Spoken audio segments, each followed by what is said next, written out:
বিপ্লবী উসমান হাদির হত্যাকাণ্ডের বিচার প্রকাশ্যে করার দাবি জানিয়েছেন তার বড় ভাই আবু বকর সিদ্দিক। আর বিভিন্ন রাজনৈতিক দলের নেতারা বলেছেন, হাদির হত্যাকে কেন্দ্র করে ষড়যন্ত্রকারীরা যেন নির্বাচন পেছানোর চেষ্টা না করে। গণতান্ত্রিক উত্তরণের নামে যারা নির্বাচন পেছাতে চায় তাদের সমুচিত জবাব দেওয়া হবে বলে জানিয়েছেন বিএনপির স্থায়ী কমিটির সদস্য সালাউদ্দিন আহমেদ। দীপ্ত চন্দ্রপালের রিপোর্টে বিস্তারিত। সংসদ ভবনের আঙিনায় এক নিঃশব্দ ভার, জাতীয় পতাকায় মোড়া কফিনের ভেতরে থেমে যাওয়া এক বিপ্লবী জীবন। বেলায় 2:30টায় জানাজার কথা থাকলেও সকাল থেকেই মানিক মিয়া এভিনিউতে জড়ো হতে থাকে বিভিন্ন শ্রেণী পেশার লাখো মানুষ। এ সময় হাদি হত্যার বিচার চান তার বড় ভাই ও সহযোদ্ধারা। 7 থেকে 8 দিন হয়ে গেল দিবালোকে প্রকাশ্যে রাজধানী ঢাকায় জুমার নামাজের পরে খুনি প্রকাশ্যে গুলি করে যদি পার পেয়ে যায়, এর চেয়ে লজ্জার আমাদের আর কিছু নাই। তার যেই লড়াইয়ের পথ, তার যেই সাংস্কৃতিক আন্দোলন, তার যেই আধিপত্যবাদের বিরুদ্ধে লড়াই, আমরা সকলে সেটাকে একসাথে প্রতিহত করব।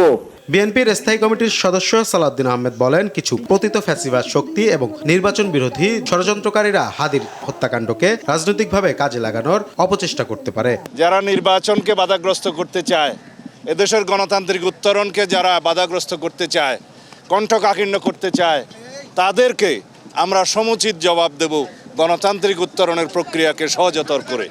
তাহলেই শহীদ উসমান হাদির রক্তদানকে, আত্মত্যাগকে আমরা সম্মান জানাতে পারবো। শরীফ ওসমান হাদির যেই শাহাদাতের বদলা নেওয়ার জন্যে বাংলাদেশের মানুষ যেইভাবে শপথ গ্রহণ করেছে, এটি বাংলাদেশে আধিপত্যবাদের চূড়ান্তভাবে কবর রচনা করবেন। যেখানেই তারা থাকুক তাদেরকে ধরে আনতে হবে, বিচার করতে হবে। যেটা ওসমান হাদি বারবার বলেছেন যে আমি যদি শহীদ হয়ে যাই আমার কোনো আফসোস নেই, কিন্তু হত্যাকারীদের বিচার করতে হবে।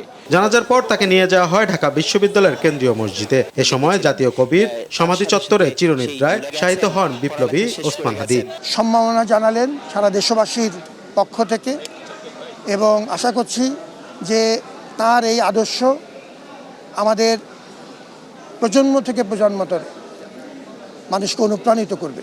হাদি ভাই যে জুলাইয়ের বাংলাদেশের স্বপ্ন দেখতেন, ইনসাফের বাংলাদেশের স্বপ্ন দেখতেন, সেই জুলাইকে যেন আমরা হাদি ভাইয়ের শাহাদাতের মধ্য দিয়ে পরিপূর্ণ করতে পারি। আগামী 24 ঘন্টার মধ্যে সরকার ওসমান হাদির হত্যার বিচারের অগ্রগতি না জানালে রোববার আবারও শাহবাগ অবরোধের ঘোষণা দিয়েছে ইনকলাব মঞ্চের সদস্য সচিব আব্দুল্লাহ আল জাবের।